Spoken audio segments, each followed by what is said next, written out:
Начиная с 1837 года самурские и кубинские лезгины с присущим им беспокойным и твердым характером нарушили договор о подчинении нам. Несколько раз они поднимали бунты, а также они призывали к бунтам и другие народы, все дагестанские народы. Генерал Головин, 1839 год. Лезгины, вы, мужественный народ. Сколько времени вы проливаете кровь русским захватчикам, сражаетесь против них ради родной земли.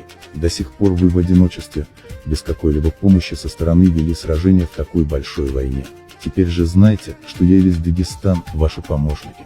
Имам Шамиль, 13 сентября, 1848 года. Когда смотришь в одно время на лезгина и на нашего брата Вахлака русского, то русский производит впечатление неуклюжего травоядного животного рядом со статным и смелым хищником. У лезгина пестрота наряда какой-нибудь пантеры или барса, грация и гибкость ее движений, ее страшная сила, воплощенная в изящные стальные формы. Евгений Марков. Спросите у лезгина, почему он так сильно любит свою родину.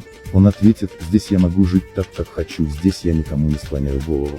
Эти снега, эти горы охраняют мою гордость.